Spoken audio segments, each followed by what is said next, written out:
မဖဲဝါရဲ့တမိုင်းကြောင်းကတော့ဂုံးမောင်မင်းဆက်ရဲ့80မြောက်မင်းဖြစ်တဲ့ဘာကြီးတော်မင်းစကိုင်းမင်းသားလက်ထက်မှာဖြစ်သွားခဲ့တာဖြစ်ပါတယ်။မဖဲဝါဟာပြည်မျိုးဇာတိဖြစ်ပြီးတော့မွေးချင်းမှာမောင်နှမ2ယောက်ထဲသာရှိပါတယ်။အကိုဖြစ်သူမောင်ကျန်စစ်ဟာ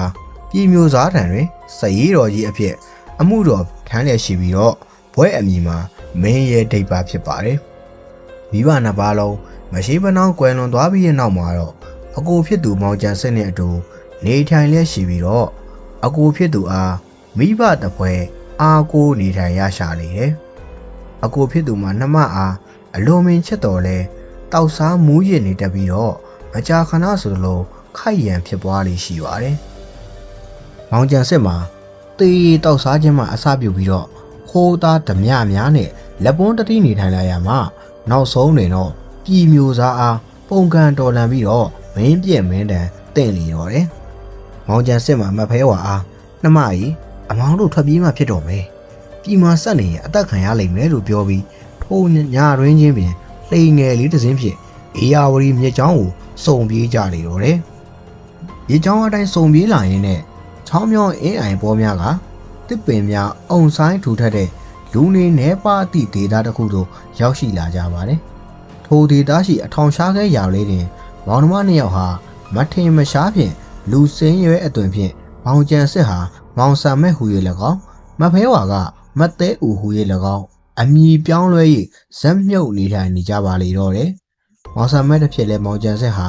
မင်းမှုတန်းအဖြစ်သာနေထိုင်ခဲ့သူပြီးညီသည့်အလုံးမှမလုပ်တတ်တဲ့ဖြင့်တန်ငါအလုပ်အင်းအလုပ်သာလောက်ကင်စားတောင်းနေလေတယ်။ထို့အတူမသဲဦးတစ်ဖြစ်လဲမဖဲဝါခမရအကိုဖြစ်သူလောက်ကင်နဲ့အင်းအလုပ်အားမနစ်မြို့တော့လဲမရှောင်လဲနိုင်တဲ့ကံကြမ္မာကြောင့်မလွဲမရှောင်သာလောက်ကန်ကြရရှာလေတယ်။မောင်နှမ2ယောက်မှာအကုသိုလ်လုပ်ငန်းဖြင့်အကျိုးပေးတယ်ဟုဆိုရပြီး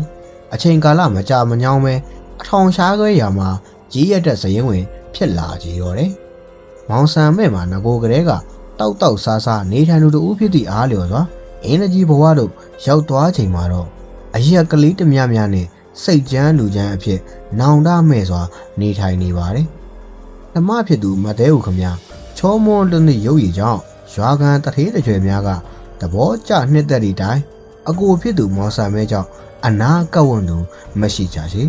သူတို့မောင်နှမ2ဦးအတွက်ကန်ဆိုးမိုးမောင်ကြရောက်မဲ့နေ့ဟာရောက်လာခဲ့ပြီဖြစ်ပါတယ်မသဲဦးဟာ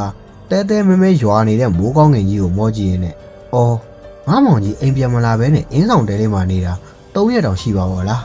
နေထိုင်မှကောင်းရလားမသိဘူးငါလိုက်သွားအောင်မလို့ပြောပြီးသွားလက်စနဲ့ငါးထဲဖို့တောင်းလေပါယူသွားအောင်မလို့တွေးကအကူဖြစ်သူရှိရအင်းတို့လှေကလေးလော်ခိုင်းနဲ့ထွက်သွားလေတော့တယ်။အင်းနဲ့တို့ရောက်မှာတော့အကူဖြစ်သူအားမတွေ့ရပဲတောက်လက်စအရက်ဝိုင်းကိုသာတွေ့လိုက်ရတဲ့ဖြင့်မတ်သေးဦးပင့်တက်တစ်ချက်ရှိုက်လိုက်မိလေတယ်။မောင်ကြီးကလည်းမိုးရတယ်ဘယ်များသွားပြန်ပါလဲ။သူပြန်မလာခင်ငါလည်းငါးတွေဖော်ထားပေးဦးမလို့ပြောကအနီးနားရှိမျိုးကိုသွားဖော်နေလေတယ်။အဲ့ဒီချိန်မောင်ဆံမဲ့မှာမြုံပေါ်လာတဲ့ငါးများနဲနေတဲ့ဖြင့်မကောင်းဆိုးဝါးယူစားသည်ဟုယူဆပြီးတော့ဒေါသပုံထွက်နေလေတယ်မိုးကလည်းရွာလူဝါထဲမူးနေတဲ့အချိန်အနီးရှိမြုံတွေကငါးများကိုယူနေတဲ့မကောင်းဆိုးဝါးကိုတွေ့လိုက်ရတဲ့ဖြင့်လက်ထဲပါတဲ့ကိုင်းခုတ်သားဖြင့်လွှဲကခုတ်လိုက်လေတော့တယ်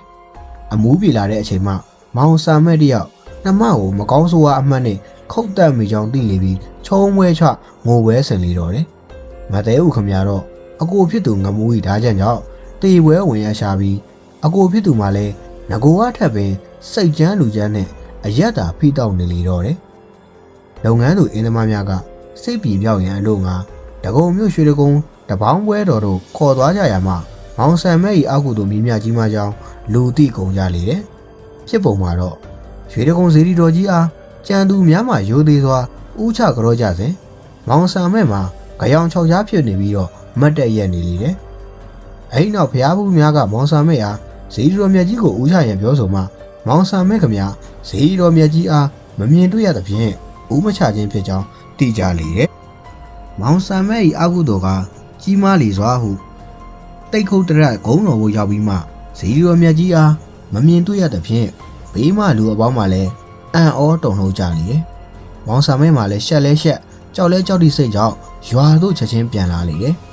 ငကိုကမှမိုက်တီမိုက်ကန်တစုထိုးသမားတစောက်ကန်းသမားပြီး ရွှေတကုံစီရီတော်အတွက်ရီမန်းထားတဲ့ရွှေဆိုင်များအားမိမိအင်းအလဲရှိတိုင်ထိပ်တွင်ရွှေချလိုက်လေတော့တယ်။ရွာရှိလူများကတော့မောင်ဆန်မဲနဲ့မတဲဦးတို့ကြောင့်ပြောမဆုံးနိုင်ဖြစ်နေပြီးတော့တနာကြတန်ဝေကရကြဖြစ်ကုန်တော့တယ်။မတဲဦးခမမှာတော့အစိမ့်တရေအဖြစ်မကျွတ်မလွတ်ဖြစ်နေရမှရွာဦးเจ้าမှဆရာတော်အားအိမ်မက်ပေးပြီးတော့နေစရာမရှိဝိဆရာနတ်ထီဖြစ်နေကြောင်းဒုက္ခရောက်နေကြောင်းအတနာခံလေတော့တယ်။ဆရာတော်မှလည်းသူတို့မောင်နှမရဲ့ဖြစ်စဉ်ကိုတည်ထားတော်မူ၏အလျောက်သူတော်ကောင်းပြီးမတ်သေးဦးအားအထောင်ရှားခဲ့တုတ်တန်ရွာတွင်နေထိုင်ခွင့်ပေးလိုက်ပါတယ်။ထိုအချိန်မှစပြီးတော့မတ်သေးဦးဟာအထောင်ရှားခဲ့တုတ်တန်မှာငယ်စဉ်ကတည်းကသူမအလွန်နှစ်ချိုက်သည့်အဝါရောင်ဝတ်စုံကိုဆွဲဆဲမြဲမြဲဝတ်ဆင်ပြီးတုတ်တန်ဆောင်အဖြစ်နေထိုင်ခွင့်ရသွားရှာလေတယ်။မတ်သေးဦးအားအကြောင်းတိုက်ဆိုင်ရေးတွေ့ရှိသူများမှာဆရာတော်ကလာရောက်လျှောက်ထားရမှာဆရာတော်ကလည်းမောင်ဆန်မဲ့နဲ့မသေးဦးတစ်ဖြစ်လဲမောင်ကျန်စစ်နဲ့မဖဲဝါတို့ဘဝစကြောင်းကပြောပြလိုက်လေတယ်။မဖဲဝါကအဝါရောင်ကိုလွန်စွာနှစ်သက်ပြီးတော့